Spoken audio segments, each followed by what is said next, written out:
Hey everyone, welcome back to the channel. You could already see my previous video on the first part of the X mansion, including this sentinel right here and 5 of the minifigures. So in that video I built the first 5 bags of the set without the instructions, and that basically concludes the middle part, which you can see right here. And now it's time to work on the sides of the X mansion so that we can complete the entire model. And because the 3/3 of the set are completely independent, they even have separate instruction manuals, I'll set this aside for now, and I'll bring it back when we need it. And we'll get started building with bag 12. And in this building phase, I will also add one of these 16x32 dark bluish gray base plates.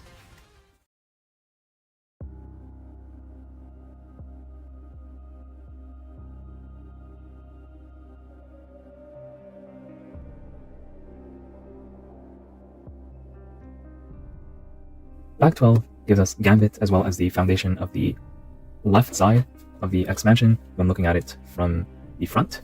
So the center here, this is going to be the left.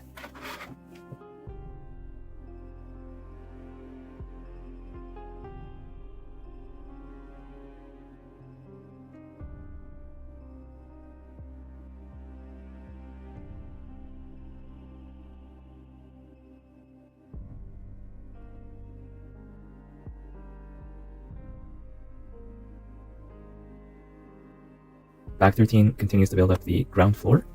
We have a regular window here plus a broken one, and this looks like a training room, and I like the technique used for the stairs here. They line up very well using these panel pieces. And here we have this nice part usage. This unicorn horn piece is actually used as part of the training equipment. But to be fair, this was part of the previous bag. I also like the box that we build here. It's very small, minimal part usage, but very effective.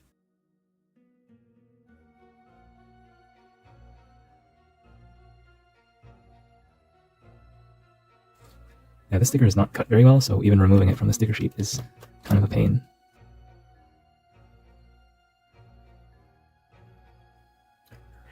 Oops, I put this on the wrong side. Should have been on this side.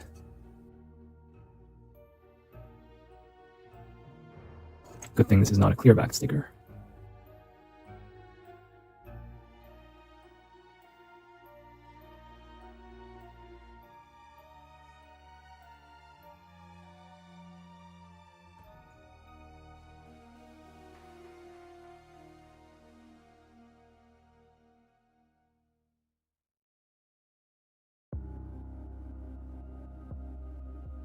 Bag 14 finishes up the ground floor. You have this very nice training room with this wall and this equipment that moves. It's very, very cool. We have this hidden feature with this sliding door. It's very nice as well. It's activated with this power box right here. We also have this nice basketball hoop, along with a basketball to go with it. I will point out that this is a little bit fragile, so it's more for display than for active play. And we have this hidden weapon here that can shoot any sentinels or other enemies that approach the X mansion.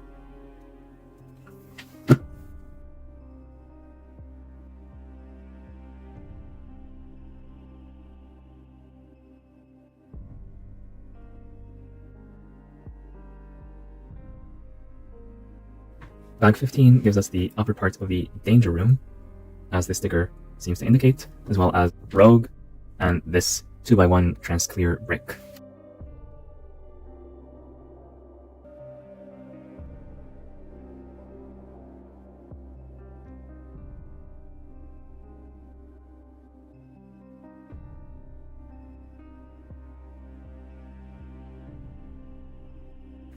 Bag 16 finishes up the build of this upper floor, and it gives us this wall of the danger room, plus these 4 interchangeable walls that all fit in these areas right here. And so this is a modular system within modules, which is pretty nice. So first let's just put this together. And I recommend attaching this part first before these pieces right here, just to avoid having to disassemble and reassemble this part. So now that the wall is in place, we can put in this camera and the tile, and we're pretty much done here with this part. And here we can put these ones. I'll use the default positions for now. This is very convenient to put them in with your finger. So that's some nice design right there by the designer. The circular saws, they can go up here. Here we have these guys, laser beams. Here we have these rockets, and actually these 2 will go downstairs. So we'll bring back the ground floor. By default, these rockets go back here. And these things, I don't know what they are, go over here. But the good thing is that because they're all the same size, these can be swapped between different parts of the danger room. So that's pretty cool. And this is what the whole thing looks like when we put the 2 floors together. And this is a quick view from above. And again, we'll take a look at everything in more detail when we're done with the whole build.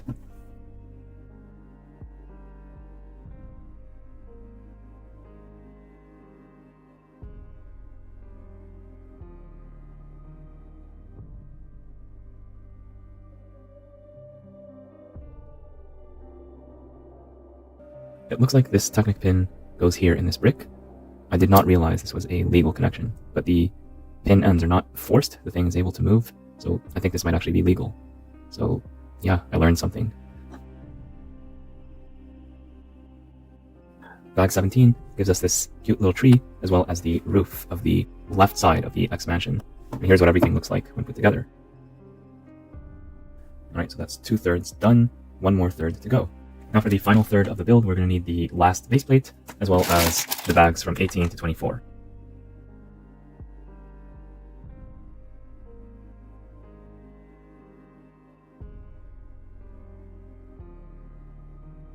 Bag 18 builds the foundation of the right part of the X mansion, as viewed from the front.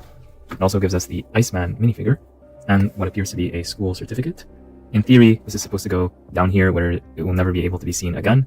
I think that doesn't really make sense, so I'm just going to keep it out here so that we're able to appreciate it later. But maybe this is an Easter egg referencing something that happened in the show, but even in that case, I don't think it belongs in the foundation, never to be seen again. We also got this piece that I believe represents bubblegum, and it's also going to be placed here, although I don't know why we would do that. We could just use this stud for other purposes, since it's not going to even be visible at the end. Even when you take apart the different modules, you'll never be able to see it. And there's these two Technic pins to connect the building to other modular buildings, so I'll just hold on to these and put them to the side for now.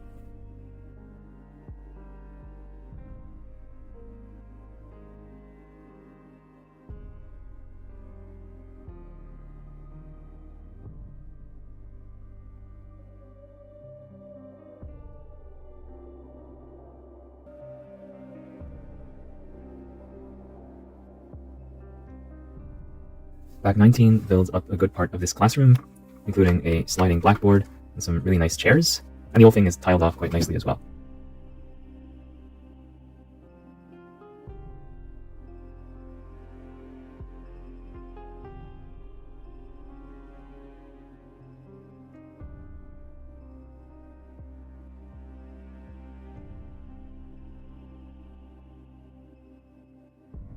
Bag 20 finishes up the right part of the ground floor, including all the walls, or almost all the walls, and this very nice bookshelf, plus this part right here. We also have this little table stand here with a globe, which is actually a minifigure head. For this building phase with bag 21, we're also going to need this plate from the unnumbered bag.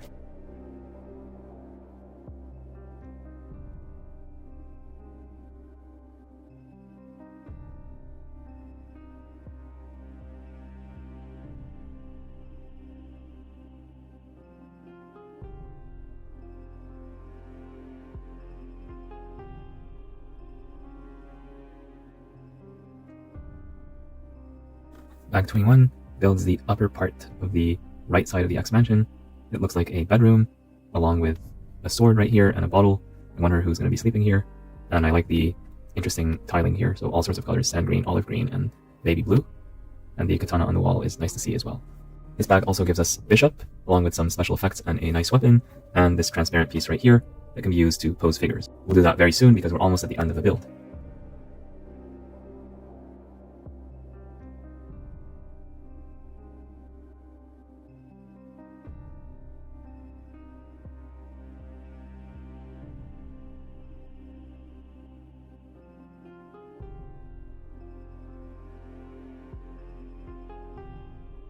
Bag 22 finishes the upper part of the right part of the X mansion. We add more details in the bedroom. We also create this nice lab, complete with a 90s era computer, so that's pretty cool. We also get this dumpster in yellow with a frog on top of it. I'm not sure what is the relevance of the frog. Plus we got some accessories to be used by the minifigures, including more swords, some coins, and chewed up gum.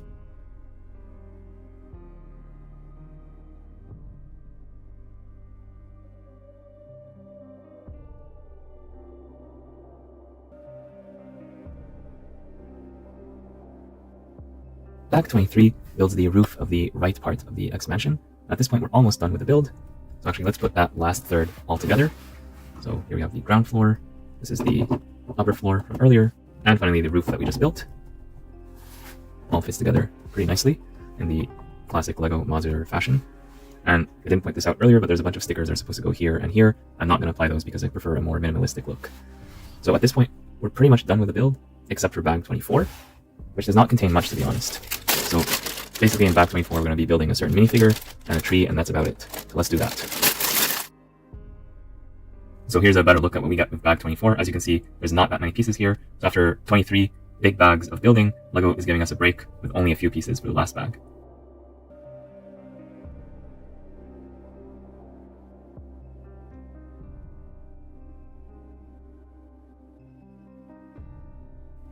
At this point, we can say that we're done with the build. Bag 24 gives us Magneto, as well as a few small builds. So yes, there's this tree, and also the sign, Xavier School for Gifted Youngsters, this lantern or lamppost, and this fire hydrant right here. We can see these on the box in their chaos form, but we can also just put them in a more conventional way, and that's what I'll do to start with.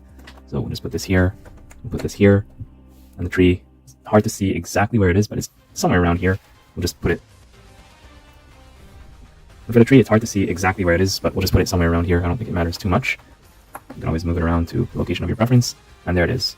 We're almost done. We'll just put this stuff here to... Now the water here makes more sense. This is because the fire hydrant is not working properly anymore, and we can put that, let's say, right around here. You can make this however which way you like. Now let's bring the different components together. Also in that last bag, we got all these transparent pieces to pose the minifigures. These have different sizes and dimensions, and all of them are very useful. I'm very happy that they gave us such a large quantity. And speaking of minifigures, here we have Rogue, Iceman, and Magneto. So they're very nice minifigures to get, at least in theory, and I'll tell you what I think about them, but just overall, they look good at a first glance. I like the big smiles for the frowning expression in the case of Magneto. For Rogue, the figure is nice except for the torso. The yellow here really does not match the yellow of the gloves or the legs, so that's quite of a miss, and this green does not match this green either, but that's more forgivable. So this would have been a very perfect figure if it was not for the pale yellow printing right here, so they really needed to do better when it comes to that. Iceman is fine. I like the special effects that he was given. It's very appropriate. The printing on the face is a little bit too faint, but it's fine in my opinion, not too bad. And Magneto is Magneto. No printing on the legs for him, which is a bit of a disappointment, but the rest of the figure is fine. I do like the rubber cape, which is easy to remove. So we can see the printing on the back. And here is the printing on the back of Rogue. Not that much printing there, although I love the angry expression right there. And that's Magneto's happy face. And this is what they look like when framed by the respective hairpieces. And speaking of hairpieces, I do appreciate that they printed a bit of white on Rogue's hair. That really is a nice detail that they needed to do, and they did do it, so that's pretty cool. And Magneto also gets an alternative hairpiece. I don't think this is the very best choice they could have come up with, but it's better than not getting an alternative at all, so it's okay. But of course, if they were to give us something more appropriate to the source material, I think that would have been better. Something a bit longer that represents him better, at least compared to the show. And here's his angry face with that hairpiece. Iceman does not get a hairpiece by default, but he does get this hat. So this hat can be worn by the Iceman or by Professor X, as you prefer. So it's nice that they give us this hat in the set in addition to the normal hairpieces. The last two minifigures we'll look at are Bishop and Gambit. Bishop is very well done. I have zero complaints. I really like everything about Bishop. The head, the hair, the torso, the legs, everything just works perfectly. I like the special effects used as well. In addition to the weapon, it all just works. And here's a better look at the torso print with a nice X right there. That's just splendid. So at least they got one figure right. More than one, but this is one of the better ones. And here's a better look at the alternative expression that he has, which is angry and also has these very nice eyes. So here it is in context. Yeah, that's what I'm talking about. That's a good figure right there. Gambit, on the other hand, has some good parts to him, and the head, unfortunately, is printed in a very pale way. So that's the one downside of Gambit. Other than that, I do like the rest of the minifigure, including the use of this Ninjago piece recolored to transparent pink for holding the cards. Although I don't like the fact that the cards are stickers. I think these should have definitely been prints. I thought LEGO stopped putting stickers on minifigures a while ago. I know these cards are not technically part of the minifigure, but you get what I mean. These should have definitely been printed. The printing on the back is very simple, and the expression here is not very expressive or emotive, but it gets the job done. And here it is in context. And here's a final look at these two minifigures from all angles. And here's a look at all 5 of the minifigures together, all in context. So very nice selection of figures to get, despite the complaints that I have. Like if these came out 15 or 20 years ago, people would be absolutely ecstatic about them. Although LEGO's printing quality, I believe, was better back in those days, although the designs were simpler. And just as a reminder, here are the minifigures from part 1. I already talked about these in detail, so please check out part 1 if you have not seen these already, or if you want a refresher. And this piece is not included with the set. I'm just using this to show the minifigures to you. Now I'm going to give the minifigures a short break while I talk about the X-Mansion itself. Also move the Sentinel out of the way as well. So in part 1, we already talked about the center part of the X-Mansion, so I'm not going to go into detail once again. But I will talk about the 2 other halves, so this side right here, as well as this side. So let's do something different and start from the top this time. So this roof and this roof are almost entirely symmetrical, with the exception of the chimneys. Here, this one is a bit larger than the other one. Other than that, it's what you see is what you get here. There's no Easter eggs, there's no secret garden or anything like that. So it's a very simple construction, actually, and it gets the job done. And just like before, we have some studs on the side, techniques used to have some details, and these are using sausage pieces, so that's some nice part usage right there. And this, once again, is a smaller version of what we've already seen in part 1, but at least there's no stickers here, so that's pretty cool. On the back of both sides, we get an air conditioning that's a pretty simple build, but nice to see in either case. Here's a comparison between the two chimneys. This is actually accurate to the source material. One of them is actually larger than the other, so it's nice that they captured that. And all throughout the build, on the roof and on the lower floors, you're going to see these crosses right here. These are intentional, so you can plug in some of these transparent pieces, like this one, for example, to have a minifigure there. And we'll do that later once we look at the build overall and how we can play with this set. But for now, let's move on to the lower floors. So I'm going to start with this side, actually, because this was built first. And if I had placed these red Technic axles between these two parts, it would be very difficult for me to separate these parts out for review. So that's why I have not done that, and I don't think I'll ever do that, because for my purposes, I like having the X-Mansion in parts so I can take the different parts and look at them separately. And also when I want to organize my LEGO city, I like to be able to move things around, as we'll see in a bit. So to me, I don't think it makes sense to forcibly connect the bottom parts together. I would have preferred if you use just regular pins, regular Technic pins right here, and also have something to connect from the top, so that you don't have a very strong connection right here below, but then these can easily fall off, especially if you're displaying this at an angle or upside down. But generally, people would recommend that you don't do that. So don't do that.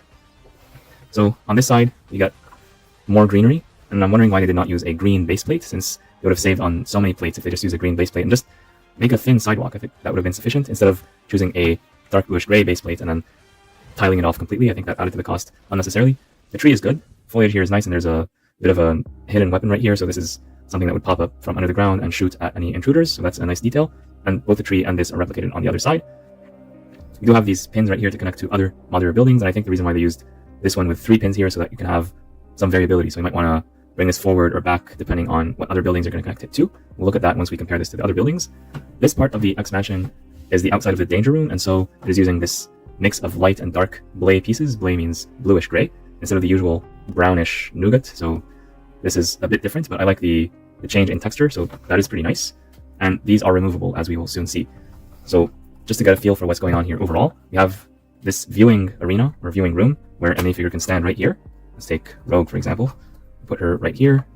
And so she can stand here and monitor what's going on in the danger room. And the danger room is actually 2 floors tall. So from here all the way down, it's one big room instead of having 2 rooms like the other parts of the X-Mansion. So this is the only room that is very high like this. Although it is pretty narrow, and with all these things in here, it's very hard to fit your hands to do anything. But that's why this actually separates in half, so we can actually take off this part, look at that separately, and now we have a better idea for what's going on in the bottom half. So there's these things right here, used for exercise, a bunch of fire things coming out from the wall, and all these other things can be easily removed and exchanged. So you can take this out, you can take this out, and exchange them, or exchange them with the others on the top floor. And when you leave these out, it just lets a bit more light come in, so that's pretty cool. And same thing here. I just take out all of them and look at them separately. I think that's going to be easier. I don't know if these letters and numbers, I don't know if these codes are accurate to the show, or do they have any special meaning or meaning related to LEGO. Maybe these are particular set numbers that are somehow relevant to the X-Mansion or to the designer, or they could be related to the TV show. That I'm not sure, but if you do know, comment down below. So here this looks like some lasers coming out from the wall. This looks like the circular saws. They looks very dangerous to me. These are some rockets, at least that's what it appears to look like. And these are, I don't know what these are, but it looks like some kind of sports equipment. So yeah, pretty cool to get these. And it's nice that you can switch between them without too much thought, because they're all compatible with these spaces right here. I didn't try every possible combination, but I'll leave that to you if you get the set and you want to try all of them, and share with us in the comments how it goes. So, and also I want to point out that these walls right here are not that hard to remove. So if you want to have these windows exposed again to have some light, you can remove them, and then the windows are not going to have these anti-studs covering them up. So that's also relatively easy to do as well, although I don't know if the set was intentionally designed that way. And by the way, while we're here, I like the fact that they use these pyramid pieces to represent both X as in X-Men, X-Mansion, but also these are used in the rooms of many recording studios and YouTubers to absorb noise and sound, so it's nice that they thought of that and put that in the set. So that's a pretty nice touch right there. And so with those components removed, you get a little bit of light coming in, and you can kind of see what's going on, and you can put them back in whichever order that you like. So with that, we can kind of see like Rogue from behind this transparent black pane. It's not the transparent brown that they used to have, so the transparent black is a little bit less translucent, but it's still pretty visible, and we see her anger from that window. And we see here that the danger room is activated, so watch out for any traps. Here's a look at the same room, but from a different angle. And when I take this off, we can see that from the danger room, you have some stairs that take you up to this hallway. And in this hallway, there's a TV, and apparently there's some news about mutants everywhere. The Sentinel's returning, and that's probably bad news if you are a mutant. You have this very cool sliding door feature that's activated by this hidden knob. So you just pull this and the door slides out. I wish this was not a sticker. This was a particularly painful sticker to apply, in my opinion, but I do like the effect of having the sliding door. that's pretty cool. And I like to see play features in these sets instead of just having a static display piece. This, on the other hand, you do not want to touch. This looks like a basketball hoop, and that's what it's supposed to represent. If you just touch it just a little bit, it's going to fall apart entirely because it's put together in a very delicate way. So while you're playing with this door, opening it and closing it, make sure not to touch this. And the basketball right here does not actually move. It's actually attached to this stud.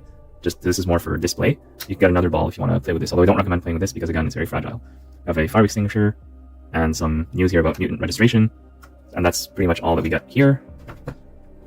And over here, there's really not much going on here because there's no floor. So this is more of a continuation of the floor below. We do see here a camera, which is used either for security or just to record the progress of the training. And here we have this red thing here, which is maybe a laser, or maybe it's used to indicate a go, no-go, or maybe it's used for emergencies. I'm not too sure. We have a similar device right here. So I'll put that there. I'll put this back as well. And I will point out that having this piece right here, this panel piece, makes it easy for a human to hold it like this and insert it without too much effort. So I'm happy that the designer thought of this. This is probably something that they discovered when they were playing with the prototype of the set in person. I'm like, oh, this would have been so much easier to put back in place if you had some kind of way to have a finger actually pressed down instead of just from the sides. So I'm happy that the designers thought of this. That's pretty cool. Over on this side that we built more recently, we already looked at the roof, so we can just put that to the side. The upper floor here is a bit more conventional. We have a lab here with an old style computer, very accurate to its time. Some spilled coffee, which I like the detail right there, and some lab materials, and I do like the microscope in particular, using the binocular pieces, so that's some nice part usage right there. The bedroom is nice. We have this katana right here. Two beds done identically except for the color. The colors here are sand green and olive green. I didn't think they would look well together, but they do in this particular case. There's a traditional stereo radio right here, as well as some double bubble, which is something that we usually see in LEGO Friends. And this might be a reference to the Statue of Liberty because it looks like the same color. And this is based in New York. So it might be the Statue of Liberty or just a regular statue. And here we have a calendar with Wolverine on it, so that's pretty cool. And on the wall we have a magazine cover or a poster of the original X-Men. So that's pretty nice to see in universe. That X-Men is referring to the X-Men. And of course here they're in minifigure form, so that's very, very nice to see. And on the bed we see an old picture of Cyclops and Jean Grey. They look very happy together in a simpler time. So that's pretty cool. So probably the people who are in this bedroom are Cyclops and Wolverine based on these pictures. But of course you can change things up if you prefer. On this bottom floor, we got the lamppost, which is done in black instead of the usual white for LEGO modulars. We got a sign with, this really should have been a print, a fire hydrant, and the same tree and hidden weapon from before, as well as a classroom with only 2 seats and nowhere to stand for the professor or teacher, unless you remove this thing. The board does slide, so that's pretty cool. But I wish they somehow fit more seats in here. I think if, instead of having them like this at an angle, if they just put them traditionally, like just have 2 rows, you could have 4 seats here instead of 2. And I do get what they were going for here with the additional piece right here to represent a small table on which to write, but I think if they just added more seats to have more students in the classroom, because after all, this is a school, and in a school I would expect more than just 2 seats. Like 4 would be the bare minimum, honestly. But this is something you can easily modify with your own pieces, or even with the pieces of the set, you could bring in the 2 other chairs that are in the lobby. In here, you just remove some of these tiles, so it's I'm not going to complain too much about that. Still, this is cool. The bookshelf here is nice. I'll remove this tile just to make it easier to see. So yeah, that is a very nice collection of books. We have Creole, we have a book on medical science, so those are actually stickers, and the rest are done with just regular LEGO pieces, so that's pretty nice. I wish this was a little bit larger, especially for a school, but it looks like a bookshelf in a hallway is all we're going to get for the X Mansion. Oh, and also on the back we do have this dumpster, which I forgot about earlier. I built this, but I forgot to put it in place. This has to go right here. That's where it goes by default. And so yeah, now the X Mansion is complete. We've looked at all the individual components from different angles, but now it's time to take a look at the whole thing. Here's what the X Mansion looks like from the top, with all the roof parts there. Now let's take off just this part, because this is a separate component after all. Not much to see right here. So let's start taking off the different parts of the roof. And now we get to see the upper floor. So panning across, here's the danger room. We already looked at that. This is a monitoring room, I believe. And here we have the lab. We already looked at that in part 1. It's nice to take a look at it again. The lab, I guess these are 2 different parts of the lab, as well as the bedroom. And now let's take off more components so that we can see the interior. Again, from the top. I do like the X part right here. I already mentioned that before, but I'm going to mention it again. So again, the danger room, the hallway with the TV, the lobby, the library, and the classroom. So you do get some stuff here that's very interesting in this X Mansion. And in general, I'm happy about the level of detail. So lots of good stuff here. And the upper floor is completely tiled off. I think this might be a first for LEGO modulars. I've never seen another modular where the top is completely tiled off. And here's a better look at the greenery from this angle. So we see lots of green plates. Again, I think these could have been green base plates instead of the dark bluish gray base plates, and then the sidewalk could have been narrower. And here's what the whole thing looks like from the back. So this is probably the least interesting angle, but still we have some nice play features, like the sliding door, as well as the board that slides as well. And if you put this just right, you're going to avoid having the cold wind enter into the classroom. So if you're worried about this hole being here, it's not always there if you put this in just the right position. And here's a look at the set with all the minifigures in context. This is very similar to what we can see on the box. So we can see how we could use those transparent pieces to pose the minifigures at different angles. It looks like they're really flying if you try to ignore those transparent pieces. It's very, very nice indeed. We do like Magneto right there at the top, like he's king of the world. That's pretty much his personality. We see Gambit and Storm also flying and fighting this nasty Sentinel right here. And we see here Wolverine on his bike. Yeah, so when you put the figures like this, it really gives you a feel for what the set is like overall, and it's pretty fun to play with. Like, you can move the figures around, put them on different studs, and just reenact different stories from the episodes, or just make up your own stories, which is what LEGO is mainly about. So one of the critiques that I have of the set is that it's pretty dark to see what's going on inside, despite all the windows, because they're very small, and the rest of the colors are very dark. So if you do want to keep it like this, but you want to have a bit more light come in, I do have a solution for you. You can address that partially by using these transparent pieces right here. These are 6 by 5 by 1 transparent panels, and they are actually included in the set in different colors. So for example, this piece right here, you could just swap it out for a transparent one if you want. And I don't recommend doing it at the front because it changes the face too much. I've only done this part just to give the idea of what that would look like. So yes, you do get a lot more light here. You can actually see what's going on inside, especially because I also replaced this window on the side. So this is an easy replacement to do. It took me 1 minute to do it. And here, I just replaced the piece from before, this piece right here, with a transparent one. So it's literally a 1-for-1 replacement. So that's the easiest of all. And I do say the results here, they look quite good. So this one I'm not too worried about if I do this for my own personal version of the X-Mansion, just so I can see what's inside. This is good. Maybe I'll put this here as well and have an alternative solution for holding onto the katana, maybe hang it from the roof or something. This on the side is nice because generally people do not look at modular buildings on the side because they're going to be connected to other buildings, but if you have it standalone, then this is a nice way to peek at what is inside of the room. But this, on the other hand, I think it goes a bit too far because you lose the face of the X-Mansion when you replace all these windows with just this piece. So let me flip it back.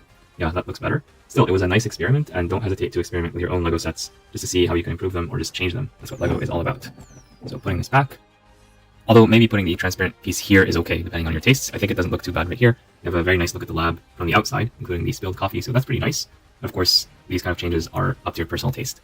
And here we still have a bit more light coming in compared to the default configuration, more light coming in from here and from the lab, but still not super easy to see through these narrow windows. So that is a critique of this set and many other LEGO buildings. And speaking of other LEGO buildings, here's a side-by-side comparison with the Natural History Museum from last year.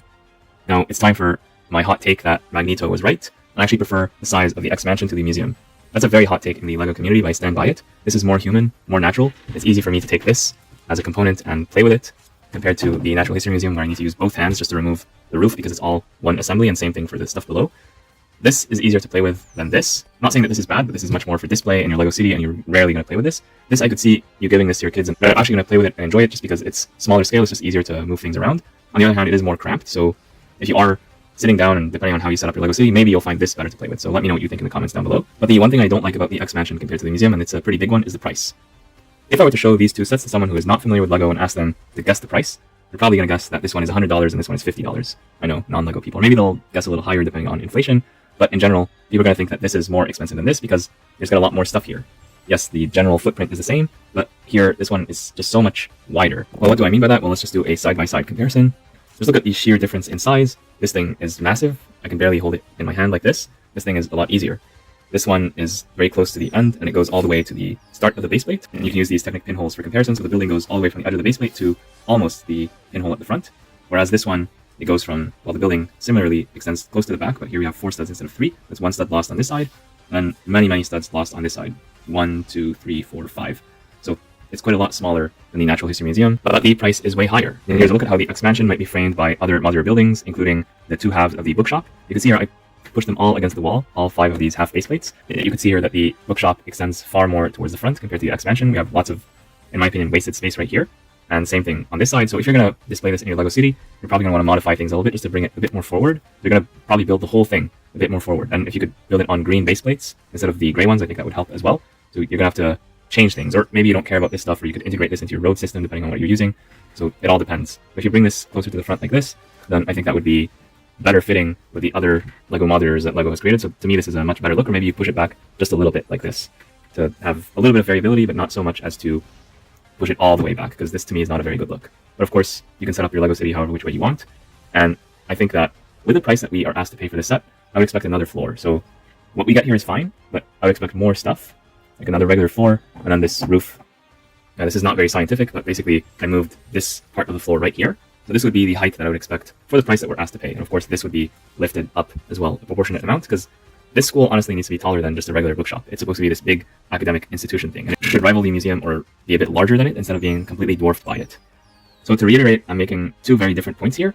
The first point is that this LEGO set, in of itself, with its current size, is not an issue for me. I do like the smaller dimensions, it's easier to play with, and this could have actually been a play set for kids instead of a display set for adults. And if they sold this at $150 US, remember, this plus this came out at $150 when it first came out in 2020. Let's say, because of the Marvel tax and because of all the figures, let's say they price this at $200 US or even $250 US max. I would not complain about it. It would be a nice playset for kids. It's closed back instead of open back, which is what I prefer. And it's reasonable enough. Even a child can hold these components in the hand, and I would be happy with this if this was a playset for kids at that price. If they're charging us $320 US for this, or $420 Canadian for this, in the museum that was released only last year, so in December of last year, to be specific, if that museum costs less than this, then that is not a good deal in my opinion. So that to me does not make sense. I just don't understand it. Yes, I know there's a Marvel tax and so on, but it just does not make sense to me. We got very few prints in this set. This is a good print right here. There's a nice print at the back, but it's fairly generic. I think it's from Lego City. But this was a sticker, this was a sticker, and pretty much all the decorations that you see here are stickers. Even these are stickers, for crying out loud. And they definitely needed to be prints. The minifigures, a lot of them are good. Magneto's good, Storm is good. I'm not going to repeat the whole complaint all over again, but really they needed to do better with these figures for the price that they're asking us to pay. Like, this yellow does not match with this yellow. They really needed to fix that in quality control. And I'm not blaming the designer of the set, or the graphic designer of the set. They did their jobs, but then the production, the factories, whoever is in charge of that, they really need to take a second look and make sure that the quality is top-notch, especially for these very, very expensive adult-level collector model sets. On the plus side, what is here is good. So if you can find a set on discount, 20% off, 30% off, even 40% off if possible, then it actually becomes a purchase that makes sense. And I think you're going to really enjoy building this, just like I did without the instructions. There's lots of interesting building techniques in this set, from the studs on the side construction here used for the facades, to this whole thing. That was fun to figure out. You have this thing here to blow up the roof. That's what it looks like when you have all the parts of the X-Mansion put together. So there's some nice stuff here. The roofs have some nice building techniques. And there's lots of Easter eggs, both Lego Easter eggs in terms of building techniques, as well as X-Men Easter eggs in terms of memes and things of that nature, that we have seen in parts 1 and this part of building the set. So I do think that if this was a lot cheaper, you do get your money's worth here. You get a pretty good model. I prefer the school to have more of a button-down look, so I did not want to create all the chaos that is shown on the box. But they do give you the pieces to do that if you want. So you have like this thing flying at like a 45-degree angle, and a bunch of other things flying around like the fire hydrant and even the windows of the walls. So it's nice that they offer that option to make it look more dynamic for people who want to build the X-Mansion in that way, the way it looked like towards the end of Season 1 that was released earlier this year. So it's nice that LEGO gives you that option, but they also give you the same pieces to build it in a more classic way if that's what you're more into. Like for me, for example, I do like the X-Men, but I do think that when I'm done with this set, I might just convert it into a regular school or academy, and it's very easy to do that. Just remove some of this branding or repurpose it, and you can mix around the minifigures and bring in more minifigures from other themes, and just turn it into a regular schmegular school in your LEGO city. So there's not that many schools that LEGO produces. There's the LEGO Friends International High School that recently retired. There's a LEGO Friends Preschool. Both of these use mini dolls instead of the regular minifigures, so that's one downside. Also, they're open back, and the value for money that they had at regular retail price was not the best either. There's a LEGO City School from 2 years ago. That one also retired, and that one is basically just a facade, so there's not much school there. If you want a LEGO school, this is currently the best choice that you have. I just wish it was not that expensive. I just wish that if I'm a kid and I want to have a school, I'm able to buy a school for, let's say, $100, $200, something like that. But this is a lot more than that, and a lot of parents are not going to be able to afford it. And a lot of parents, if they see the 18 plus branding, they're going to be like, no, Timmy, you can't have that school. It looks cool, but you just can't have it. It's way too expensive. It's outside of our budget, and it's for adults. So I do think there's a bit of a miss there in terms of the marketing of the set as well. This did not need to be an 18 plus set. It has a lot of play features, and I think that kids would enjoy this set just as much as adults, if not more.